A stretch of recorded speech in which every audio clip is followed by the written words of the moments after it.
आपको मालूम है मांस खाना सेहत के लिए अच्छा है या बुरा? दोस्तों, शुरुआत से माना जाता है कि मांस मच्छी खाने से शरीर को अत्यधिक फायदा पहुंचता है, लेकिन जिस हिसाब से अभी की परिस्थितियां चल रही है उसे देखकर तो ये कहना वाकई में काफी मुश्किल है। इसी वजह से इस वीडियो में आपके लिए मांस खाने के बारे में एक संपूर्ण विश्लेषण लेकर आया हूँ, जिसमें आज आप ये जानेंगे कि कैसे मांस हमारे शरीर को नुकसान पहुंचाता है और हमें किस तरह का मांस खाना चाहिए जिसमें हमें किसी भी तरह का कोई नुकसान नहीं हो।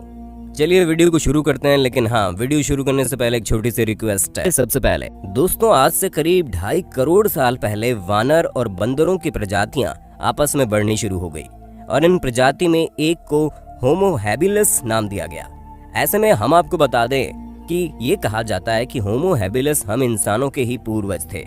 जहाँ ये पेड़ों पर रहा करते थे और खाने के लिए सिर्फ फलों पर ही निर्भर रहते,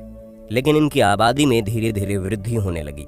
और इसी वजह से हम इंसानों के इन पूर्वजों ने शिकार करके मांस खाना शुरू कर दिया। ऐसे में आप ये समझ सकते हैं कि इन्होंने मांस खाना इसलिए नहीं शुरू किया क्योंकि इन्हें मांस खाना पसंद था, बल्कि मजबूरी में इन्होंने मांस खाना शुरू किया।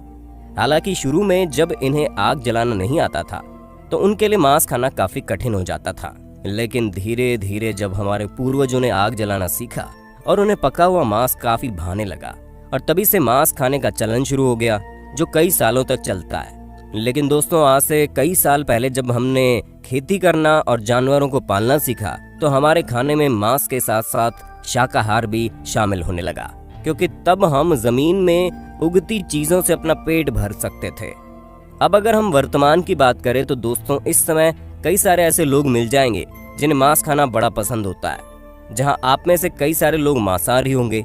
कुछ लोग ऐसे भी होंगे जो पूरी तरह से शुद्ध शाकाहारी होंगे और मांस मच्छी से कोसों की दूरी बनाकर रखते होंगे।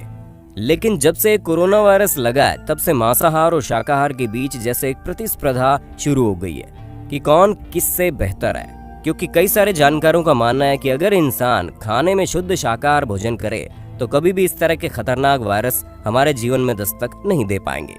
क्योंकि वायरस सबसे पहले हम इंसानों में जानवरों के जरिए ही पहुंचता है और फिर एक इंसान से दूसरे इंसान तक फैलना शुरू हो जाता है। साथ ही साथ मांस खाने वाले व्यक्तियों में हृदय रोग और कैंसर आदि समस्याएं भी अधिक होती है। पर दोस्तों, एक सच्चाई ये भी है कि अगर हमारे पूर्वज मांस खाना शुरू न करते तो वो शायद भूख से ही मर जाते और आज हमारा वजूद ही ना होता जो इस समय मौजूद है, क्योंकि अगर कम लोग रहते तो डेवलपमेंट भी उतना ही धीमे होता और आज हम इस एडवांस टेक्नोलॉजी वाले जमाने में न जी रहे होते। अब अगर हम बात करें खाना खाने की तो हम सभी 3 वजहों से खाना खाते हैं, जिनमें सबसे पहली और जरूरी वजह हमारी भूख है। जब हमें भूख लगती है तो हम खाना खाते हैं। ऐसे में खाना खाने के बाद हमें ऊर्जा मिलती है और हमारी भूख शांत हो जाती है। वहीं अगर हम खाना खाने की दूसरी वजह की बात करें तो वो है उनमें मौजूद पोषक तत्व, क्योंकि खाने से हमारे शरीर में पोषक तत्व पहुंचते हैं, जहां खाने से हमें कार्बोहाइड्रेट के साथ साथ प्रोटीन, फैट के अलावा अन्य विटामिन भी मिलते हैं, जहाँ ये सभी पोषक तत्व हमारी कोशिकाओं की वृद्धि और हमारे स्वास्थ्य को अच्छा करने के लिए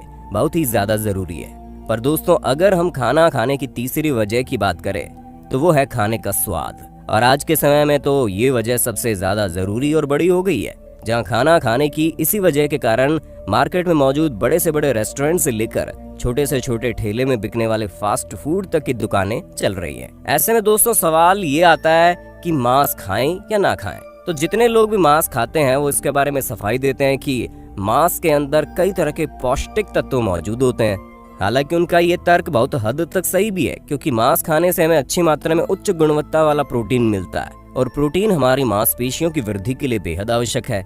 ऐसे में अगर आप कोई खिलाड़ी है या आपको बेहद मजबूत इंसान बनना है तो मांस से मिलने वाला प्रोटीन आपके लिए बहुत ज्यादा लाभदायक होगा, जहां प्रोटीन के साथ मांस में अन्य पोषक तत्व जैसे आयरन, जिंक और कई सारे विटामिन भी भरपूर मात्रा में पाए जाते हैं, सिवाय विटामिन सी के, क्योंकि विटामिन सी खट्टी चीजों में पाया जाता है। दोस्तों, मांस से मिलने वाले पोषक तत्व हमारा लीवर बहुत तेजी से सोख लेता है। यूं तो हमें पालक से भी आयरन मिलता है, लेकिन पालक के आयरन को हमारा शरीर सही तरीके से अवशोषित नहीं कर पाता। ऐसे में दोस्तों, मांस हमारे लिए बहुत ज्यादा सही है, खासकर मछली, जहां डॉक्टर्स का कहना है कि आप बिना चिंता के हर रोज मछली खा सकते हैं। लेकिन जब बात मटन, चिकन जैसी चीजों की आती है तो यहाँ पर दिक्कतें बढ़ जाती है, क्योंकि आजकल जानवरों को जल्दी बड़ा करने के लिए उनमें अलग अलग तरह के केमिकल्स के इंजेक्शन लगाए जाते हैं। साथ ही कई बार तो मटन चिकन को पकाने के बाद उसमें अलग अलग तरह की चीजें मिलाकर आपके सामने पेश किया जाता है। और इस चीज का एग्जाम्पल आप KFC जैसे बड़े फूड चेन से ले सकते हैं, जहाँ लोग सिर्फ स्वाद के लिए जाते हैं, न कि पौष्टिक तत्वों को पाने के लिए।